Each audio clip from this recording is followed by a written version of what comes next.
Looking at the state of the world, the power struggle of nations, natural disasters, pointless killings, the universal question becomes, what's the point?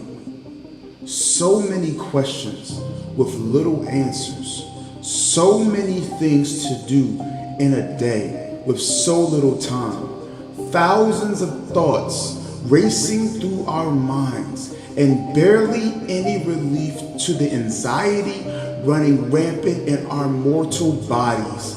Yet somehow, some way, there is hope in Yeshua's family. The family I have mentioned throughout this series is something I want you to hold on to. I want you to understand the purpose behind reclaiming your true identity. Your identity is not in your career. It is not in your social media profile. It is not in how much money you have accumulated over time. Your identity is in loving relationships. Chapter 8. Love thy neighbor. For many years, it has been a struggle to understand what it means to love someone. Like, let's be real. How do you love someone you barely know? How do you love someone who does not show love back?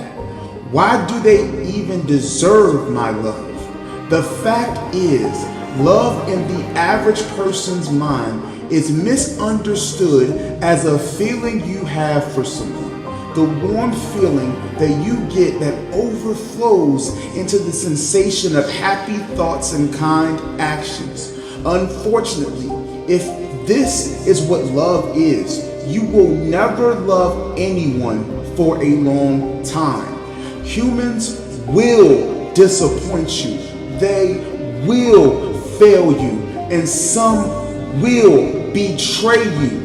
Love with conditions is really not love. Loving someone has nothing to do with how we feel about them. It has everything to do with how I choose to interact with them.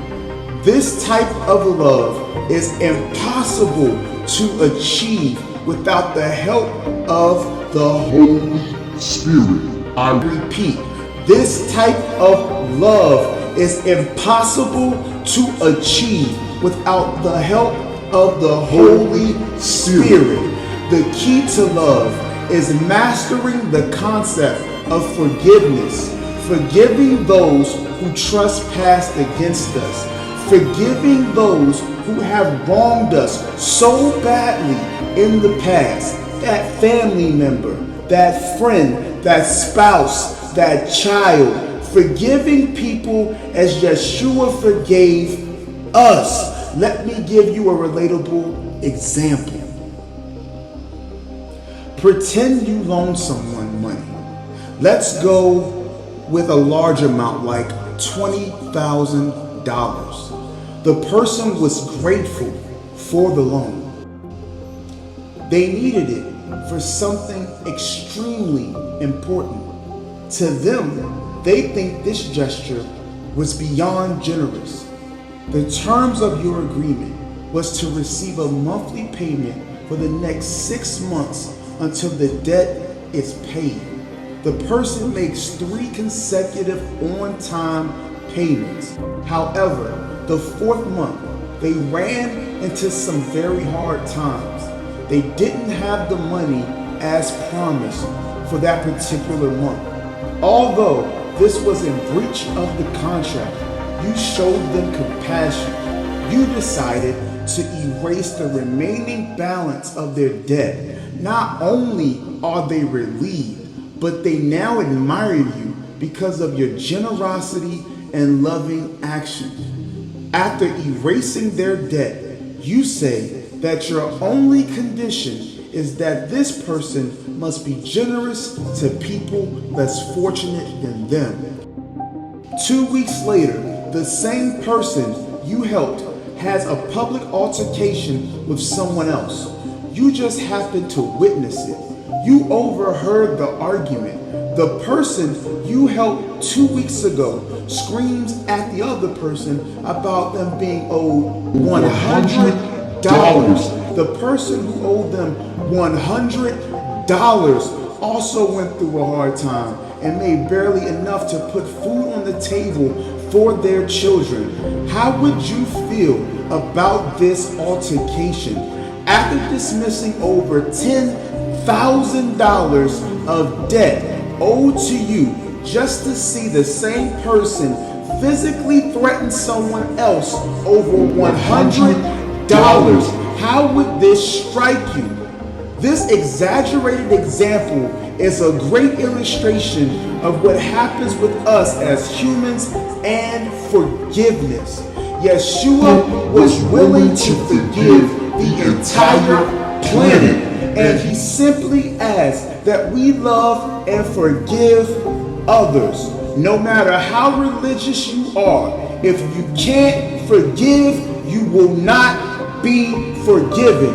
Let me say that again. No matter how religious you are, if you can't forgive, you will not be forgiven. Does forgiveness mean reconciliation? Sometimes, but not always. But it does mean that you are no longer seeking revenge. You will bless those who cursed you. You will give to those who don't deserve it. The key to loving your neighbor is to fully understand what we have been saved from.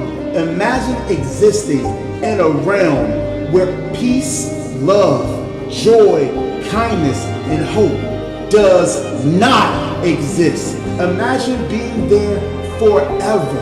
Imagine how long forever is. Imagine being somewhere that has no beginning or end. You just exist. Imagine being in this void and someone saves you from it. And all he says to do is love me by loving thy neighbor.